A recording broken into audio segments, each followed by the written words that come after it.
89ஆம் ஆண்டு ஒரு பிராமண குடும்பத்திலிருந்து ஆண்டவர் என்னை பிரித்தெடுத்தார். என்னுடைய 2 தாத்தாக்களும் கேரளாவை சேர்ந்த பாலக்காடு என்கிற ஊரை சார்ந்தவர்கள். நான் ஒரு பாலக்காடு பிராமின். 2 தாத்தாக்களுமே பாகவதரா இருந்ததுனால ஃபேமிலியில கர்நாடிக் மியூசிக் இருந்தது. எங்க அம்மாவும் பாடுவாங்க, எங்க அப்பா எல்லாருமே கர்நாடிக் மியூசிக் அறிந்தவங்க. ஸோ நானும் என் தங்கையும் ரொம்ப சின்ன வயசுல இருந்தே அம்மா கிட்டயும் தாத்தா கிட்டயும் கர்நாடக சங்கீத முறைப்படி கற்றுக்கொண்டோம். நிறைய ஹிந்து டெம்பிள்ஸ்லயும் கல்யாணங்களிலையும் நாங்க பாடிட்டு இருந்தோம். எங்க அப்பா பேரு விஸ்வநாதன், எங்க அம்மா பேரு ரத்னா. நான் பிறந்து வளர்ந்ததெல்லாம் சென்னை, படிச்சதெல்லாம் மயிலாப்பூர்ல ஒரு கேத்தலிக் கான்வென்ட்ல தான் நான் படிச்சேன். அப்படி படிக்கும் போது எனக்கு இயேசு அப்படிங்கிற தெய்வம் கிறிஸ்தவங்களுக்கு மட்டுமே உள்ள தெய்வம் அப்படிங்கிற அளவுக்கு தான் எனக்கு தெரியும். அவரை அறியாத குடும்பத்தில் இருக்கிறவங்க கூட அவரை தேட முடியும் அப்படிங்கறது எனக்கு அப்போ தெரியாது. ஸோ ஸ்கூல்ல எல்லாம் கல்ச்சுரல் ஆக்டிவிட்டிஸ் எல்லாம் பார்ட்டிசிபேட் பண்ணதுனால +2 வரைக்கும் படிச்சேன். ஒரு பக்கம் ஃபேமிலியில வறுமை இருந்தது. ஏன்னா எங்க அப்பாவுக்கு சரியான கண் பார்வை கிடையாது. 50% தான் அவருக்கு கண்ணு தெரியும். அதாவது அவர் ஃபேமிலியில 4 பேர், என்னோட 3 பெரியப்பா, எங்க அப்பா எல்லாருக்குமே அந்த கண் நரம்பு பாதிக்கப்பட்டே அவங்க பிறந்தாங்க. அதனால அவங்களோட ஒவ்வொரு ஏஜ்ல அவங்களுடைய பார்வை அவங்க இழந்து போனாங்க. பட் எங்க அப்பாவுக்கு கொஞ்சம் கொஞ்சமா அந்த பார்வை குறைஞ்சிட்டே வந்தது. பட் டாக்டர்ஸை பொறுத்த வரைக்கும் டாக்டர்ஸால ஒன்றும் பண்ண முடியாதுன்னு சொல்லிட்டாங்க. எப்போ பார்வை முழுசா போகும்னு தெரியாது, நம்ம ஒண்ணுமே சொல்ல முடியாது. அப்போ எங்க அப்பாவால ஒரு குடும்ப தலைவர் செய்ய வேண்டிய எந்த கடமைகளும் செய்ய முடியாம போச்சு. அப்போ எங்க அம்மா பாட்டு கிளாஸ் எடுத்து, பாட்டு டியூஷன் எடுத்து, அதுல வர ஃபீஸை வச்சு என்னையும் தங்கியும் ரொம்ப கஷ்டப்பட்டு படிக்க வச்சாங்க. காலேஜுக்கெல்லாம் போகக்கூடிய வாய்ப்பு எனக்கு கிடைக்கல. +2 வரைக்கும் படிச்சேன். நான் எல்டரா இருந்ததுனால எனக்கு பிரதர்ஸ் இல்லை. +2 முடிச்ச அப்புறம் நிறைய லைட் மியூசிக் குரூப்ஸ்ன்னு சொல்லுவாங்க. அந்த 80s 90sல அது ரொம்ப ஃபேமஸ், லைட் மியூசிக் ஆர்கெஸ்ட்ரான்னு. அதுல திரைப்பட பாடல்கள் பாடுறதுக்கான ஆப்பர்ச்சுனிட்டி எனக்கு கிடைச்சது. அப்படி நான் நிறைய சின்ன சின்ன குரூப்ஸ்ல சேர்ந்து சினிமா பாட்டு பாடிட்டு இருந்தேன் ஸ்டேஜ்ல. அதுக்கப்புறம் பெரிய பெரிய பிளேபேக் சிங்கர்ஸோட மனோ, KJ யேசுதாஸ், மலேசியா வாசுதேவன், கங்கை அமரன், இது போல அப்போ ஃபேமஸா இருந்தவங்களோட நிறைய வெளிநாடுகளுக்கு போகக்கூடிய வாய்ப்பு என்னுடைய 17 வயசுல எனக்கு கிடைச்சது. அநேக ஆக்டர்ஸோட ஆக்ட்ரஸஸோட ஒரே ஸ்டேஜ்ல நின்று பாடுறது, இந்த வாய்ப்பெல்லாம் எனக்கு கிடைச்சப்போ என் மனசுல இருந்த என்ன காரியம் அப்படின்னா, இன்னும் இன்னும் எந்த பெரிய பெரிய ஆக்டர்ஸோட ஆக்ட்ரஸஸோட சிங்கர்ஸோட ஒரே ஸ்டேஜ்ல நின்று பாடலாம், அதுதான் என் மைண்ட்ல. இன்னும் எவ்வளவு சம்பாதிக்கலாம், இன்னும் எவ்வளவு பெயரும் புகழும் பெறலாம், இதுதான் என் மைண்ட்ல ஃபோக்கஸா இருந்ததே தவிர என் குடும்பத்துல ஒரு பக்கம் வறுமை, இன்னொரு பக்கம் எங்க அப்பா அம்மாக்கு இடையில சமாதானம் இல்லை. ஒரு சில வருஷங்கள் எங்க அப்பா எங்களை விட்டுட்டு போயிட்டாங்க. அந்த மாதிரி டைம்ல எல்லாம் எந்த ரிலேட்டிவ்ஸும் எங்களுக்கு ஹெல்ப்புக்கு வரல, எந்த ஃப்ரெண்ட்ஸும் எங்களுக்கும் எங்க அம்மாக்கும் ஹெல்ப் பண்ண வரல. நான், என் தங்கை, எங்க அம்மா 3 பேர் தான். அதுதான் எங்களுக்கு உலகமே.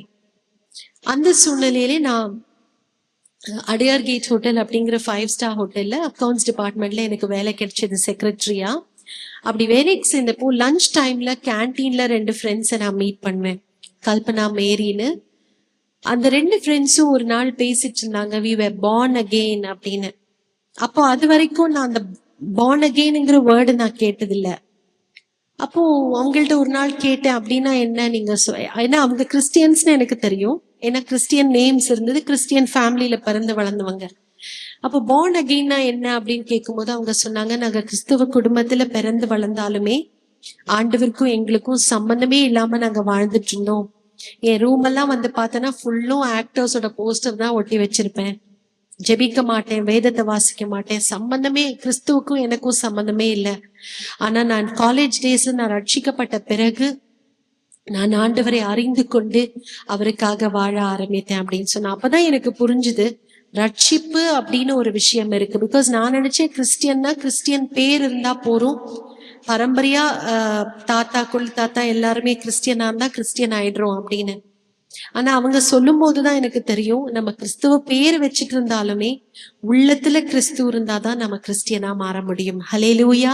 சோ என்ன நான் கிறிஸ்டியன் அப்படின்னு சொல்லிக்கிறேன்னா, Christ has to be in my heart. கிறிஸ்து என் வாழ்க்கையில இருந்தாதான் நான் கிறிஸ்தவளா இருக்க முடியும் அப்படிங்கறது அவங்க சொல்லிதான் எனக்கு புரிஞ்சுது. அப்போ என் ஃபேமிலி ப்ராப்ளம்ஸ் எல்லாம் அவங்கள்ட்ட ஷேர் பண்ணும்போது அவங்க 2 பேரும் ஒவ்வொரு ஃப்ரைடேயும் எனக்காக சாப்பிடாம ஃபாஸ்ட் பண்ணி ப்ரேயர் பண்ண ஆரம்பிச்சாங்க. உன்னை விட்டுட்டு போன அப்பா திரும்பி வரணும், ஃபேமிலியில பீஸ் ஆஃப் மைண்ட் வரணும் அப்படின்னு எனக்காக ஜெபிக்க ஆரம்பிச்சாங்க. தினம் பைபிள் எடுத்து வாசிச்சு காமிப்பாங்க. ஃபர்ஸ்ட் எல்லாம் எனக்கு இது ஒண்ணுமே எனக்கு புரியாது. சரி, அவங்க ஏதோ படிக்கிறாங்க அப்படிங்கிற ஆட்டிடியூட்ல தான் நின்றுட்டு இருந்தேன். ஆனா போக போக அவங்க வாசிக்கிற ஒவ்வொரு வசனமும் அன்னைக்கு என் மனசுல இருந்த கவலைகளுக்கோ பிரச்சனைகளுக்கோ அப்படியே ஆறுதலா பதிலா அந்த வசனம் இருக்கும். ஹல்லேலூயா.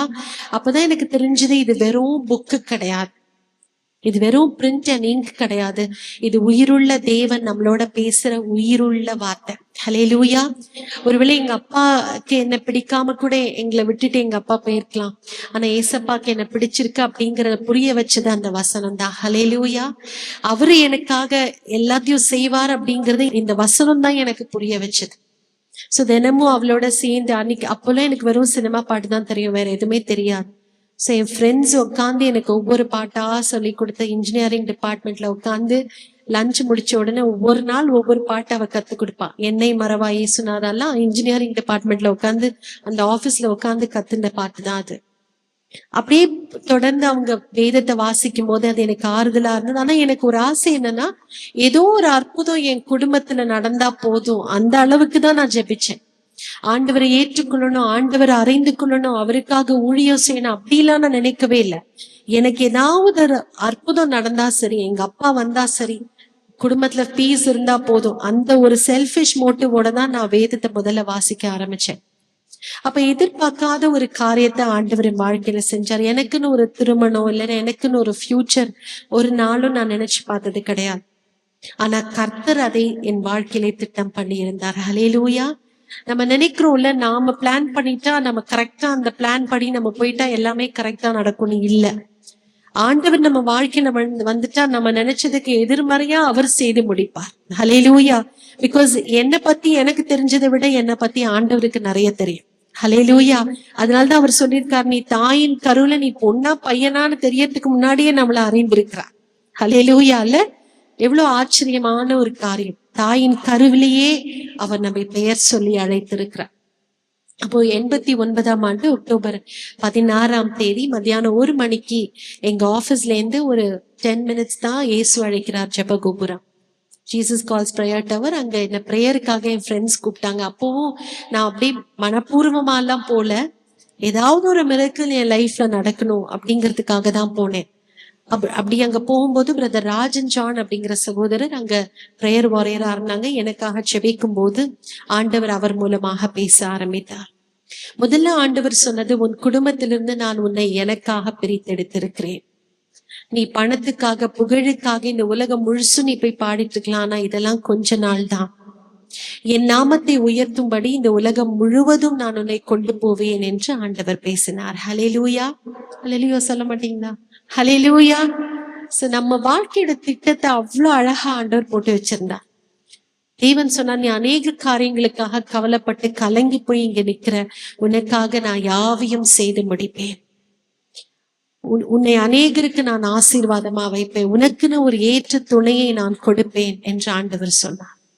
பிரேயருக்கு நான் போகும்போது எனக்கு 24 வயசு. அந்த பிரேயர் டவர் பிரேயர் முடிச்சு வெளியில வரும்போது எந்த மிரக்கலும் என் கண்ணுக்கு முன்னாடி நடக்கல. ஆனா அவ்வளோ ஒரு பெரிய சந்தோஷம் மனசுல. அது என்ன சந்தோஷம்னா, ஏசப்பா என் வாழ்க்கையில எல்லாவற்றையும் அவர் செஞ்சு முடிக்க போறார் அப்படிங்கிற சந்தோஷம். ஹல்லேலூயா. கரங்களை தட்டி ஆண்டவருக்கு நன்றி சொல்லுவோமா? ஹல்லேலூயா. சங்கீதம் 138:8 சொல்லுகிறது, கர்த்தர் எனக்காக, இன்னொரு வாட்டி சொல்லுங்க பாப்போம், அந்த யாவையும் இன்னும் கொஞ்சம் நீட்டுங்க. யாவையும். ஹல்லேலூயா. நான் நினைச்சே பார்க்கல நான் இப்படி எல்லாம் அவருக்கு ஊழியம் செய்வேன்னு. எனக்குன்னு ஒரு திருமணம் நடக்கும், எனக்குன்னு ஒரு குடும்பம் வரும், இதெல்லாம் நான் யோசிச்சு பார்த்தேன். ஆனா ஆண்டவர் சொன்னதை அவர் செய்து முடித்தார். ஹல்லேலூயா. பட் அந்த கேப் அவர் சொன்னதுக்கும் அவர் செஞ்சு முடிக்கிறதுக்கும் நடுவுல வெயிட்டிங் பீரியட்னு ஒண்ணு இருந்தது இல்ல. விதைய போட்ட உடனே செடி வளர்ந்துராது இல்ல, காத்திருக்கணும். அப்படி காத்திருக்கிற நேரத்துல அந்த விசுவாசத்தை காத்து கொள்ள கர்த்தர் எனக்கு உதவி செய்தார். ஆனா டிசைட் பண்ணிட்டேன், இனிமே வேற எந்த பாட்டும் பாட வேண்டாம், ஆண்டவருக்காக மட்டும் பாடுவேன். ஹல்லேலூயா. எந்த Christian music director, pastor, church ஒன்னும் தெரியாது எனக்கு. ஆனா அவர் என்ன எடுத்து பயன்படுத்துவார் என்று மாத்திரம் நான் விசுவாசித்தேன். வீட்டுக்கு வந்த அம்மா கிட்ட சொன்னேன். ஒரு சில மாசம் போராட்டங்கள் இருந்தது. பட் ஒன்னு டிசைட் பண்ணேன், அம்மாவை மீறி எதுவுமே நான் செய்ய மாட்டேன். கர்த்தர் சொல்லியாச்சுன்னா அவர் செஞ்சு முடிப்பார். என்னோட வேலை ஜெபம் பண்ணிட்டு விசுவாசிக்கிறது மட்டும்தான். ஹல்லேலூயா. அவங்கள காயப்படுத்த கூடாது, அவங்கள மனசு கஷ்டப்படுத்த கூடாது, இதுல நான் ரொம்ப உறுதியா இருந்தேன். முதல்ல ஆண்டவர் செஞ்ச அற்புதம், எங்களை விட்டுட்டு போன எங்க அப்பாவை திரும்பி ஆண்டவர் கொண்டு வந்தார். ஹல்லேலூயா. நம்ம நினைச்சுக்கிறோம் பணம் புகழ் எல்லாம் இருந்தா எல்லாமே சாதிச்சிடலாம். ஒன்னும் சாதிக்க முடியாது. யோவான் 14:27 சொல்லுகிறது, என்னுடைய சமாதானத்தையே நான் உனக்கு தருகிறேன். இல்ல, அந்த சமாதானம் தான் எனக்கு இல்லாம இருந்தது. ஆனா தேவனுடைய சமாதானத்தை அவர் எனக்கு கொடுத்தார். முதல்ல அப்பாவை கொண்டு வந்தார். அதுக்கப்புறம் 90ஆம் ஆண்டுல என்னுடைய திருமணத்தை கர்த்தர் நடத்தி வைத்தார். அதன் பிறகு அநேக ஊழியக்காரர்களுக்காக பாடும்படியாகவும் கர்த்தர் வாசல்களை திறந்து கொடுத்தார். ஊழியம் அவருடையது, நான் ஒண்ணுமே செய்யல. ஃபாதர் பர்க்மன்ஸ்க்கு தேவனை ஆராதிக்கின்றேன் பாடும்போது அவரோட பேரே என் வாயில வராது. அப்படிதான் ஆண்டவர் என்னை எடுத்து பயன்படுத்த ஆரம்பித்தார். பிரதர் மோகன் சிக்கு பாடும்போது, சாம் ஜெபத்ரே அவருக்கு பாடும்போது, அவங்க எல்லாம் யாருன்னே எனக்கு தெரியாது. ஆனா கர்த்தர் சொன்னதை செய்து முடிக்கிற தேவனாக இருக்கிறார். ஹல்லேலூயா. நாம செய்ய வேண்டியது விசுவாசிக்க வேண்டியது, அவ்வளவுதான். சோ முதல்ல ஆண்டவர் எங்க அப்பாவுக்கு கொண்டு வந்தார், திருமணத்தை நடத்தினார், எனக்குன்னு ஒரு குடும்பத்தை கொடுத்தார், ஊழியத்தை கர்த்தர் கொடுத்தார்.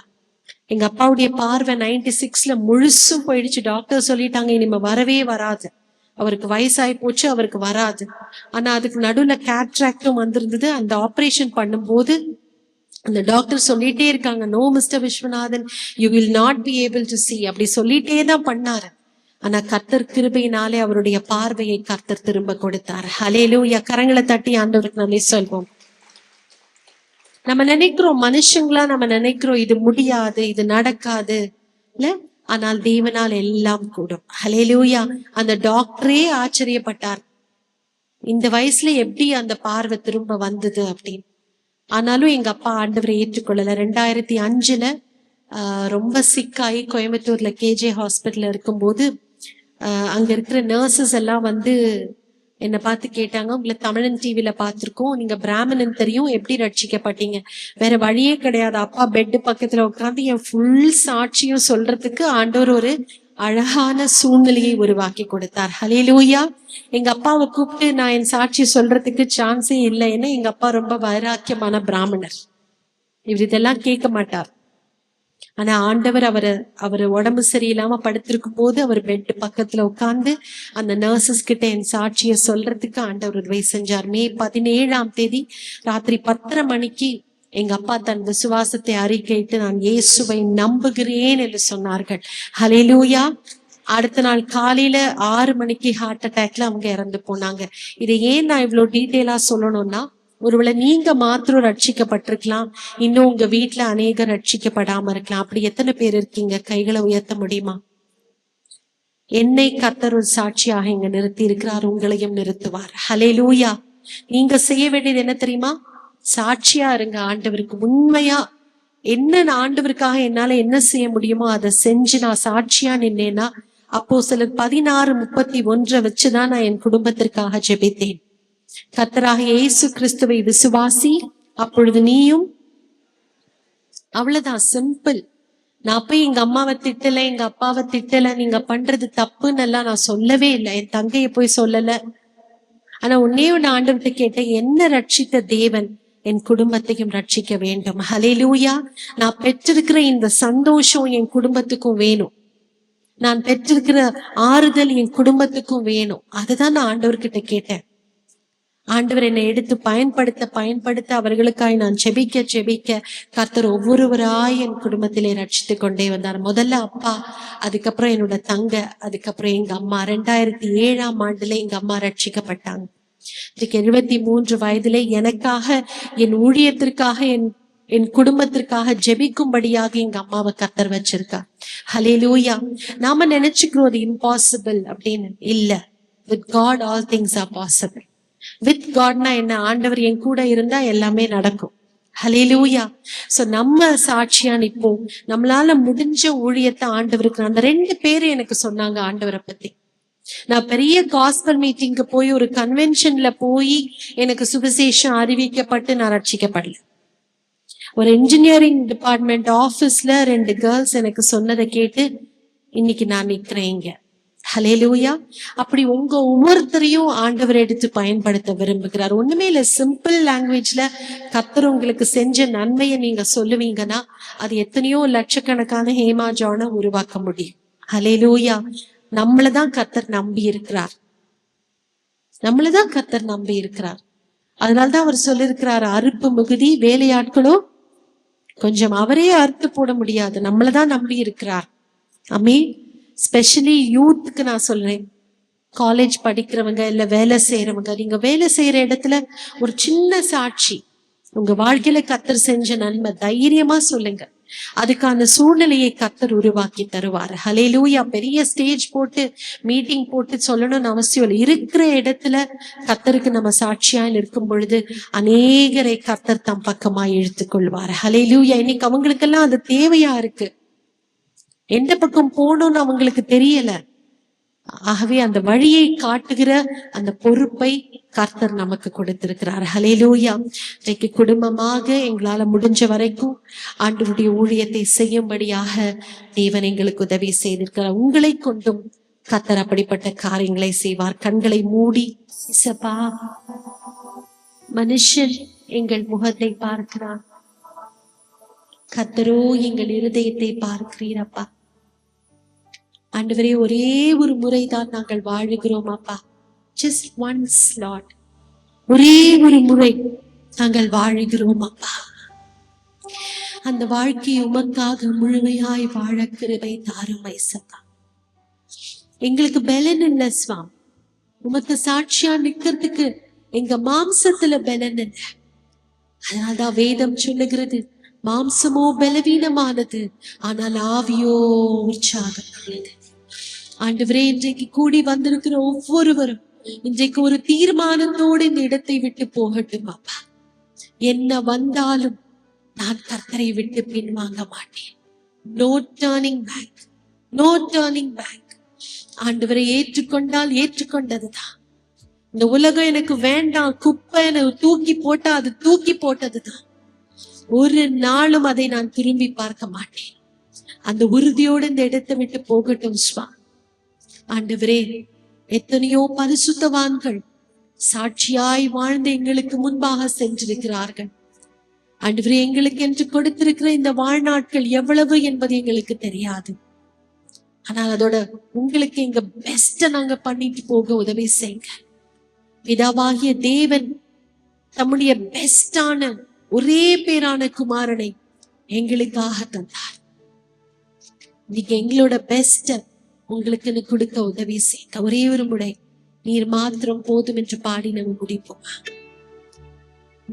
நீர் மாத்திரம் போதும், நீர் மாத்திரம் போதும், நீர் மாத்திரம் போதும் எனக்கு. நீர் மாத்திரம் போதும், நீர் மாத்திரம் போதும், நீர் மாத்திரம் போதும் எனக்கு. இயேசுவின் நாமத்தில் பிதாவே, ஆமென்.